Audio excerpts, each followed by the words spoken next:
ಸಂಸದ ಪ್ರಜ್ವಲ್ ರೇವಣ್ಣ ಅವರದ್ದು ಎನ್ನಲಾದ ಅಶ್ಲೀಲ ವಿಡಿಯೋ ಹಂಚಿಕೆ ಪ್ರಕರಣ ಸಂಬಂಧ ನಿನ್ನೆ 18 ಕಡೆಗಳಲ್ಲಿ ಏಕಕಾಲಕ್ಕೆ ದಾಳಿ ನಡೆಸಿದ್ದ ಎಸ್ಐಟಿ ಮುಂಜಾನೆ 3:30ರವರೆಗೂ ಶೋಧ ಕಾರ್ಯ ನಡೆಸಿದೆ.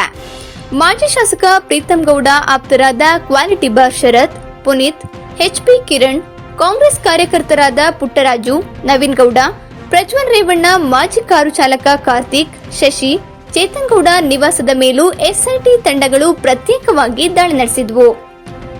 ಕ್ವಾಲಿಟಿ ಬಾರ್ ಶರತ್ ಅವರ ಬೆಂಗಳೂರಿನ ಗೋಪಾಲನಗರದ ಶೋಭಾ ಅಪಾರ್ಟ್ಮೆಂಟ್ನಲ್ಲಿರುವ ಫ್ಲಾಟ್ ಮೇಲೂ ದಾಳಿ ಮಾಡಿದ್ದ ಎಸ್ಐಟಿ ಟೀಮ್ ಶರತ್ ಅವರ ಐಫೋನ್ ಅಮಾನತು ಮಾಡಿಸಿಕೊಂಡು ಪರಿಶೀಲಿಸಿದ.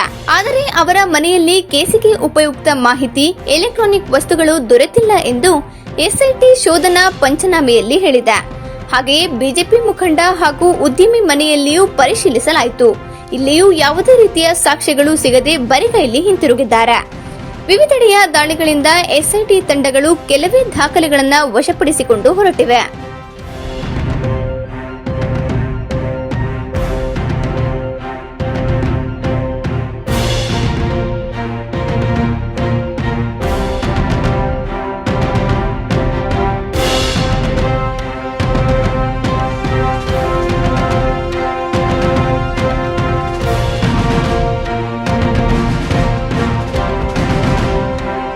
ಸ್ಥಳೀಯ ಹಾಗೂ ನಿಖರ ಸುದ್ದಿಗಾಗಿ ಸಬ್ಸ್ಕ್ರೈಬ್ ಆಗಿ ಬೇಮಾ ವಿಜಯ ಡಿಜಿಟಲ್ ಯೂಟ್ಯೂಬ್ ಚಾನೆಲ್ ಹಾಗೂ ಪಕ್ಕದಲ್ಲಿ ಕಾಣುವ ಬೆಲ್ ಐಕಾನ್ ಕ್ಲಿಕ್ ಮಾಡಿ ಕ್ಷಣ ಕ್ಷಣದ ಅಪ್ಡೇಟ್ಗಳನ್ನು ಪಡೆದುಕೊಳ್ಳಿ.